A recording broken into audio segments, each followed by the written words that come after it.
അപ്പൊ ഒരുപാട് അറിവുണ്ടായിട്ട് കാര്യമില്ല. കാരണം ഗുരുത്വവും പൊരുത്തവുമാണ് അറിവ് ഉപയോഗപ്പെടുന്നത്, അറിവ് നാഫിയാകുന്നതിന്റെ പ്രധാന കാരണം.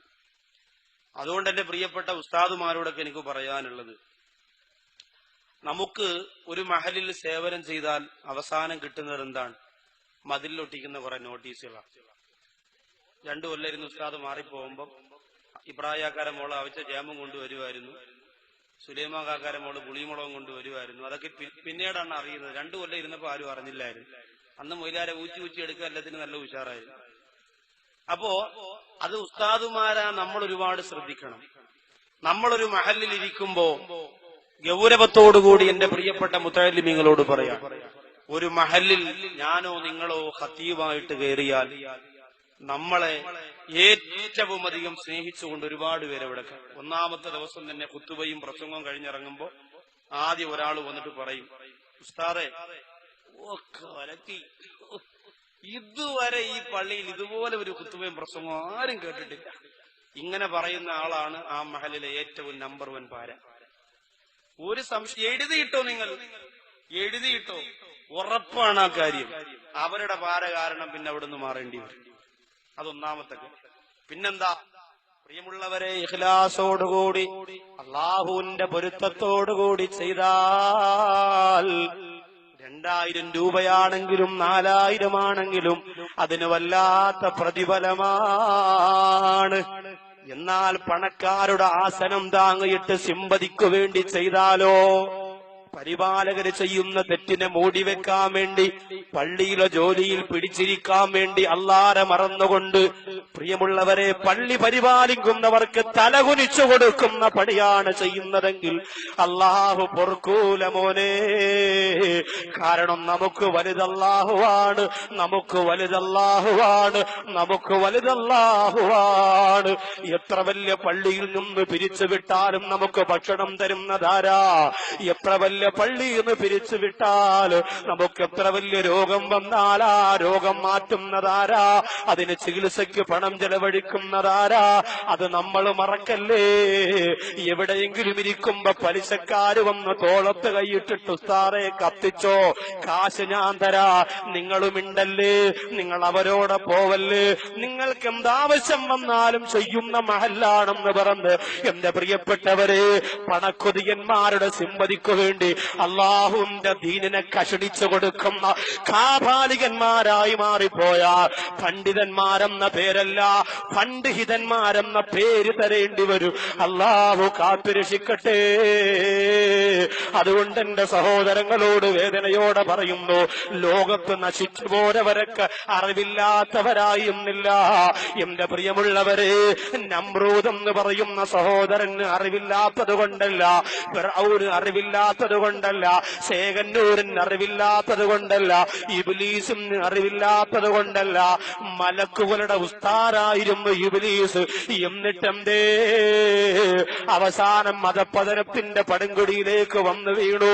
അതുകൊണ്ട് മൂസാ നബിക്കറിയാ, ഇബ്ലീസ് വാളു പറഞ്ഞു കൊടുക്കാമെന്ന് പറഞ്ഞപ്പോ മൂസാ നബിക്കറിയാം ഇബ്ലീസ് നശിച്ചവനാണെങ്കിലും അറിവുള്ളവനാണ്, നശിച്ചു പോയവനാണെങ്കിലും അറിവുള്ളവൻ. അങ്ങനെ മൂസാ നബിയോട് ഇബ്ലീസ് പറഞ്ഞു, ഞാൻ പറഞ്ഞു തരാൻ നബി, എന്നെ ഉപദ്രവിക്കും. മൂസാ നബിയെ പേടിയാ. കാരണം ഒരൊറ്റയടിക്ക് കിബുത്തി വർഗത്തിൽപ്പെട്ട ഒരാളെ കൊന്നുകളഞ്ഞ ആളാ മൂസാ നബി.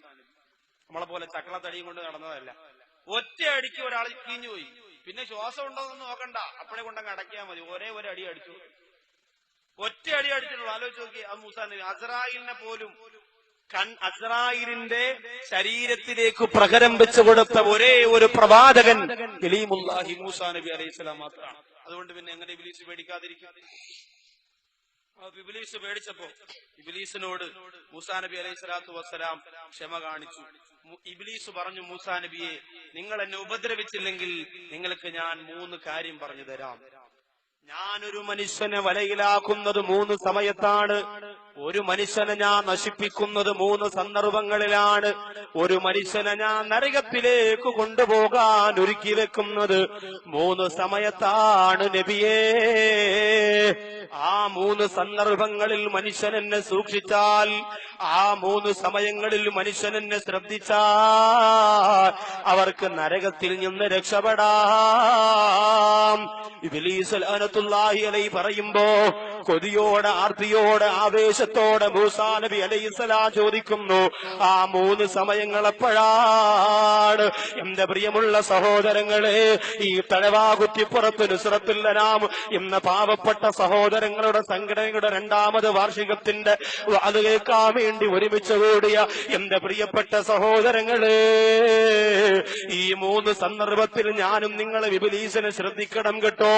ഈ 3 സമയത്ത് പിശാചിന്റെ പിന്തലമുറക്കാരായി മാറാതിരിക്കാ ഞാനും നിങ്ങളും ഗൗരവത്തോടെ പ്രവർത്തിക്കണേ. അതിലൊന്നാമത് എപ്പോഴാന്ന് ചോദിക്കുമ്പോ മൂസാ നബിയോട് പിശാച് പറഞ്ഞു കൊടുക്കുന്നു, നബിയേ, ഒന്ന് കോപം വരുമ്പോഴാണ്, ഒന്ന് ദേഷ്യം വരുമ്പോഴാണ്. ദേഷ്യം വരുമ്പോ ഇബ്ലീസ് വരുമോ എന്ന് ശ്രദ്ധിച്ച് സംസാരിച്ചില്ലെങ്കിൽ പലതും വിളിച്ചു പറയുന്നുണ്ട്. അവസാനം നമ്മൾ മെസ്സേജ് അയക്കും, അന്നേരം തോന്നിയ ദേഷ്യത്തിൽ വിളിച്ചു പറഞ്ഞതാ, പൊരുത്തപ്പെടണം, കാര്യമില്ല. പള്ളിയുടെ പൊതുയോഗത്തിനൊക്കെ നമ്മൾ കണ്ടിട്ടില്ലേ? പൊതുയോഗത്തിനൊക്കെ പിന്നെ ഇപ്പോ കാശുകാർക്കും വലിയ വലിയ സ്ഥാനമുള്ളവർക്കൊക്കെ വലിയ സംസാരിക്കാൻ പറ്റും. പാവപ്പെട്ട ആരെങ്കിലും അസ്സലാമു അലൈക്കും, എനിക്കൊരു കാര്യം പറയണമെന്ന്, ആള് കൊള്ളാം, ഇവിടെ തെണ്ടിത്തിരിഞ്ഞ് കിടന്ന കാലണക്ക് വരയിലാണ്, അച്ഛനെ അവനെ ഒതുക്കി അവിടെ ഇരിക്കും. കാശുകാർക്ക് സംസാരിക്കാം. സാർ പറയും, അപ്പൊ സാറ് സ്കൂളിൽ പോയിട്ടൊന്നുമില്ല, സാറിന് കുറച്ച് നോട്ട് പോക്കറ്റ് ഉണ്ട്, അതാണ് സാറ്. എന്റെ പ്രിയപ്പെട്ടവരെ, ആലോചിക്കണം. അങ്ങനെ സമ്പന്നവർഗത്തിന്റെ കുപ്പലയായി ഇസ്ലാമിന്റെ ചില കാര്യങ്ങളൊന്നും മാറിക്കൊണ്ടിരിക്കുകയാണ്. അല്ലാഹു കാത്തിരക്ഷിക്കുമാറാകട്ടെ. അപ്പോ ദേഷ്യം വരുമ്പോ നാം ശ്രദ്ധിച്ച് സംസാരിക്കില്ലെങ്കിൽ പ്രശ്നമാണ്. ഉമ്മയോട് ദേഷ്യം വരുമ്പോ എന്തെല്ലാം പറയും? ഉമ്മയോട് ദേഷ്യം വരുമ്പോ നമ്മൾ എന്തെല്ലാം പറയും? ശ്രദ്ധിക്കണം. അൽ ജന്നത്തു തഹ്ത അഖ്ദാമിൽ ഉമ്മഹാ, പ്രസവിക്കപ്പെട്ട മക്കളെ, നമുക്ക് അല്ലാഹു തരുന്ന സ്വർഗം ഉമ്മാടെ കാൽപാദത്തിന്റെ ചോട്ടിലാണ്. മറക്കാൻ പാടില്ല, ഉമ്മാടെ കാൽപാദത്തിന്റെ ചോട്ടിലാണ് നമുക്കുള്ള സ്വർഗം. അതുകൊണ്ട് ഉമ്മയോട് സംസാരിക്കുമ്പോ ദേഷ്യത്തോടെ സംസാരിക്കരുത്. അപ്പൊ വാപ്പയോട് സംസാരിക്കുമ്പോ ദേഷ്യപ്പെടാമോ? പാടില്ല. വാപ്പയും ഉമ്മയും നമ്മുടെ ഗുരുനാഥന്മാരെ പോലെയാണ്, നമ്മുടെ ഗുരുനാഥന്മാരെ പോലെയാണ്. അല്ലാഹുവും റസൂലും കഴിഞ്ഞാൽ പിന്നെ നമുക്ക് ഏറ്റവും വലുത് നമ്മുടെ ഉമ്മയല്ലേ, നമ്മുടെ ഉപ്പയല്ലേ. ആ മാതാപിതാക്കളുടെ പൊരുത്തം നുസ്രത്തുൽ അനാമിന്റെ പ്രിയപ്പെട്ട സംഘാടകര് നേടിയെടുക്കണമെന്ന് വേദനയോടുകൂടി ഞാൻ ഓർമ്മപ്പെടുത്തുകയാണ്. കാരണം നിങ്ങൾ ഈ ചെയ്യുന്നത് നല്ലൊരു പ്രവൃത്തിയാണ്, നിങ്ങൾ ഈ ചെയ്യുന്നത് വളരെ ഒരു പുണ്യകാര്യമാണ്. അതിന് അല്ലാഹുവിന്റെ മുന്നിൽ പ്രതിഫലം വേണം മോനെ. ആരുടെയും കയ്യടി വേണ്ട, ആരുടെയും ഒത്താശ വേണ്ടടാ. ജനങ്ങൾ നിങ്ങളെ കുറ്റപ്പെടുത്തട്ടെ, പരിഹസിക്കട്ടെ, കളിയാക്കട്ടെ, ആരും നിങ്ങൾക്ക് സർട്ടിഫിക്കറ്റ് തരണ്ട. അല്ലാഹുവിന്റെ കോടതിയിൽ ചെല്ലുമ്പോ യുദില്ലുഹുമുൽ മൗലാ, അല്ലാഹു അർശിന്റെ താഴെ ഒരുമിച്ച് കൂട്ടുന്ന യുവാക്കളുടെ കൂട്ടത്തില് എന്റെ പ്രിയപ്പെട്ട കൂട്ടുകാരെ, നിങ്ങളുണ്ടാവാനുള്ള കൊതിയോടുകൂടി ഞാൻ പറയുകയാണ്. ആരുടെയും സിമ്പതിക്ക് വേണ്ടിയല്ല. അതുകൊണ്ട് ഉമ്മാടെയും ഉപ്പാടെയും പൊരുത്തം ഇതിന് നിർബന്ധമാണ്.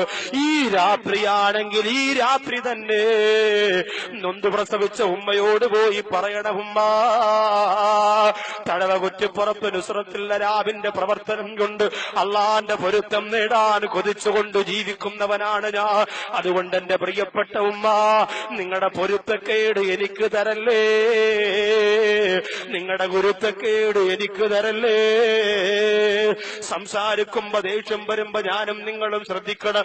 കുടുംബജീവിതത്തിൽ ഏറ്റവും കൂടുതൽ പാളിച്ചയുണ്ടാകുന്നത് ഭാര്യയ്ക്ക് ദേഷ്യം വരുമ്പോ, ഭർത്താവിന് ദേഷ്യം വരുമ്പോഴല്ലേ. കുടുംബജീവിതത്തിൽ ഏറ്റവും കൂടുതൽ പാളിച്ച വരുന്നത് എപ്പോഴാണ്? നാളെ ഇൻഷാ അല്ലാഹ് ചേനാവള്ളി, എന്ത് സ്ഥലം? ചേരാവള്ളി, കായംകുളത്ത് ചേരാവള്ളി. നാളെ കുടുംബജീവിതമാണ് വിഷയം. ഭാര്യയും ഭർത്താവും അവരുടെ കടമകളും മൊത്തം പറഞ്ഞു തീർക്കാനൊന്നും നേരം കിട്ടൂല. എന്നാലും 2 മണിക്കൂർ കൊണ്ട് ഭർത്താവിന്റെ കടമകളായ ഒരു 5 ഭാര്യയുടെ കടമ ഒരു 3-4 ഇത് പറഞ്ഞ് ദുആ ചെയ്യും. എന്റെ പ്രിയപ്പെട്ടവരെ, കുടുംബജീവിതത്തിൽ പോലും പരസ്പരം സഹിക്കാനും ക്ഷമിക്കാനുമുള്ള മനസ്സില്ലാതെ പെട്ടെന്ന് വരുന്ന ദേഷ്യത്തിന്റെ പേരിലാണ് ഒരുപാട് കുടുംബജീവിതം തെറ്റിപ്പിരിഞ്ഞു പോകുന്നത്. ഹൈന്ദവ മതത്തിൽ നമ്മുടെ ഒരു സഹോദരൻ ഇവിടെ പ്രവർത്തിക്കുന്നുണ്ടല്ലോ, നുസ്രത്തുൽ അനാമൽ സുകേഷ്. ഹൈന്ദവരുണ്ടെങ്കിൽ അറിയട്ടെ, ഹൈന്ദവ മതത്തിൽ ഏറ്റവും കൂടുതൽ ദേഷ്യം കൂടിയ ഒരു ദൈവമുണ്ട്. അത് ദൈവം എന്നറിയോ? ഭയങ്കര ദേഷ്യമാണ് ദൈവത്തിന്. ശിവനാണ്.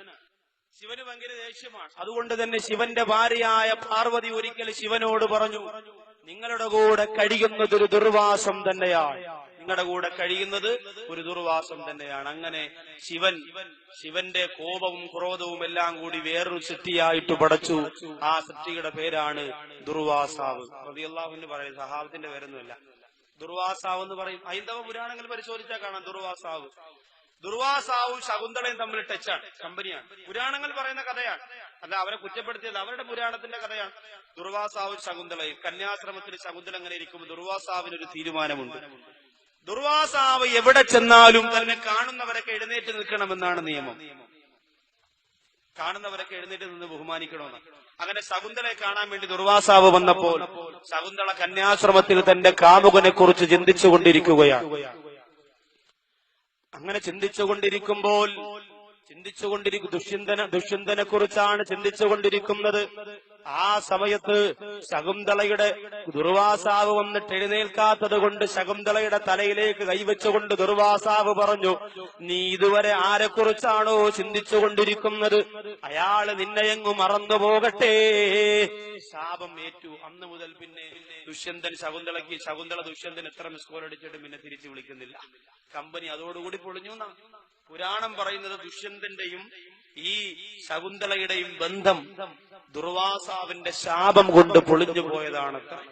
അപ്പൊ ദേഷ്യം കൂടിയവരെ നമുക്ക് ആർക്കും ഇഷ്ടമല്ല.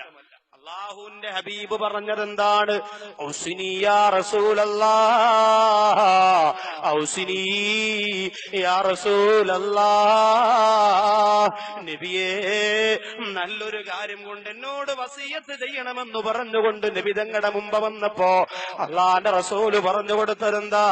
ലാ തഗ്ലബ്, ലാ തഗ്ലബ്, ലാ തഗ്ലബ്. നീ കോപിക്കല്ലേ, നീ കോപിക്കല്ലേ. 3 പ്രാവശ്യമാണ്